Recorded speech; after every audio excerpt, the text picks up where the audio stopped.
Have you ever heard the term the great work? It sounds grand, doesn't it? Like building a cathedral or writing an epic novel. But what if I told you it's a concept that's much, much bigger than that? It's a pursuit that has captivated alchemists, philosophers, and mystics for centuries.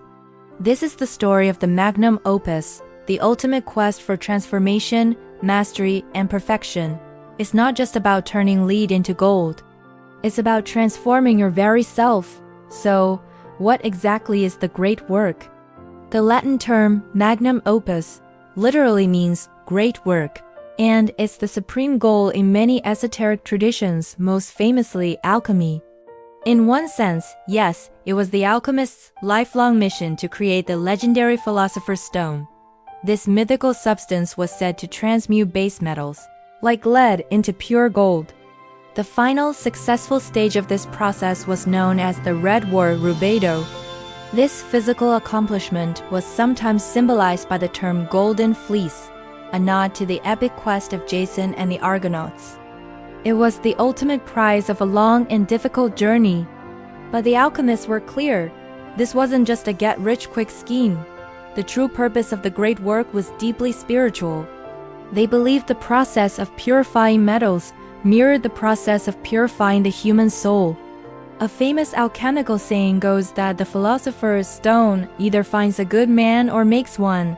The intense focus required for this work was set to elevate the mind, steering it away from greed and envy, and toward a connection with the divine. Famous occultist Aleister Crowley defined the great work as the raising of the whole man in perfect balance to the power of infinity.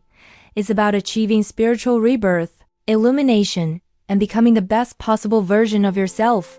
To achieve this grand transformation, the alchemists followed a highly structured, symbolic process, typically divided into 4 stages, each represented by a color. The first stage is Nigredo, or blackness. This is the starting point, a phase of darkness, chaos, and dissolution. Imagine taking a raw, impure substance and breaking it down completely. It represents confronting your own shadow, your darkest parts, the hell within. Alchemists symbolize this stage with a black crow or raven. It's about a symbolic death, a necessary destruction of the old self to make way for the new. You have to dissolve before you can be remade. After the darkness of Nigredo comes the light of Albedo, or whiteness.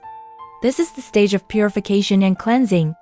After the old self has been broken down, the seed of life begins to stir again. It's like washing away all the impurities to reveal a pure silver-white essence. This stage represents a spiritual rebirth, a restoration of life and hope after a period of suffering and trial. It's the moment of clarity after the chaos, where the soul is washed clean and sanctified, ready for the next phase of its evolution. The third stage, Citrinitas or yellowing, often gets overlooked. After the 5th-10th century, it was frequently merged into the final stage. But traditionally, it represented the dawning of the solar light. Think of it as the sunrise after the pale moonlight of Albedo. The purified essence begins to gain its own inner fire and wisdom. It's a transition phase, where the refined soul starts to radiate its own light, moving from mere purity to true enlightenment, preparing for the final glorious transformation. And that brings us to the final stage, Rubedo, or redness. This is the culmination of the entire process. The perfected Philosopher's Stone finally acquires its signature red color, symbolizing the achievement of the goal. In the physical sense, this is the red work, where base metals are transmuted into gold. Spiritually, it signifies the unification of the self with the divine.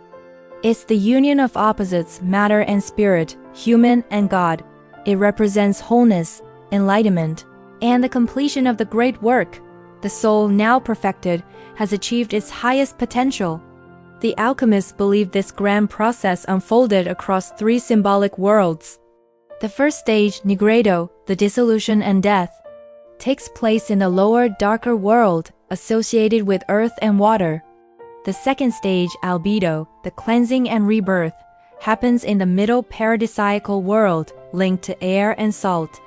Finally, the third work, which includes Rubedo, the unification, occurs in the upper heavenly world, the realm of fire and light. This journey from the depths to the heavens is a universal map of spiritual transformation. To fuel this journey, alchemists spoke of two key ingredients. They call them azoth and aegis. Azoth was considered a universal solvent, a fire water, capable of dissolving even gold back to its primary essence. Ignis was the moist warmth or divine fire that drove the entire process. The philosopher's cask was to follow the same path the great architect of the universe used in creation itself to take the raw, chaotic material of existence, often called the rose stone or hyle, and carefully separate and then rejoin its fundamental principles, its inner sulfur and mercury, to create something perfected and divine. The concept of the great work extends far beyond dusty alchemical labs.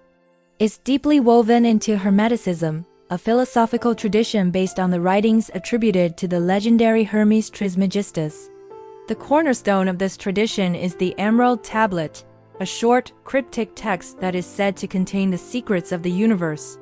It famously states, "That which is below is like that which is above," describing a universe where the microcosmos reflects the macrocosm, the cosmos. The tablet claims that understanding this principle and performing the solar work described within it can grant the glory of the whole world and banish all obscurity. It's about understanding the blueprint of creation to become a co-creator yourself. The idea also influenced the Rosicrucians, a mysterious philosophical secret society that emerged in the 17th century. While they acknowledged traditional alchemy, they often saw it as a preliminary work. For them, the true great work was a grander project of universal reform, the spiritual and intellectual renewal of all humanity. This vision was famously echoed by Sir Francis Bacon in his utopian work, New Atlantis. He described an ideal society on a hidden island where the wisest minds worked in a research institute called Solomon's House. Their goal? To learn the causes and secret motions of things, and to expand human knowledge to realize all things possible. This was their great instauration, a project to restore humanity to the perfect, paradisiacal state it supposedly enjoyed before the fall of Adam. But you don't need to be an alchemist or a Rosicrucian to undertake the great work. The concept resonates in many philosophies focused on self-mastery. The Stoic philosopher Epictetus, for instance, described the work of a good person as the constant refinement of their own guiding reason. He believed the ultimate goal was to achieve freedom and happiness by aligning oneself with the divine order of the universe, focusing only on what is within our power. This is a great work anyone can begin, right here, right now. Even in modern esoteric systems, the idea persists. Aleister Crowley's cosmology positions a mystical word, abrahadabra, as the formula of the great work for our current age, representing the union of the individual with the cosmos. The great work is a timeless, universal concept. It's the ultimate hero's journey. It's the quest for the philosopher's stone, the pursuit of spiritual enlightenment, the project of building a better world, and the personal journey of mastering your own soul. It's the belief that within the lead of our ordinary lives lies the potential for pure shining gold.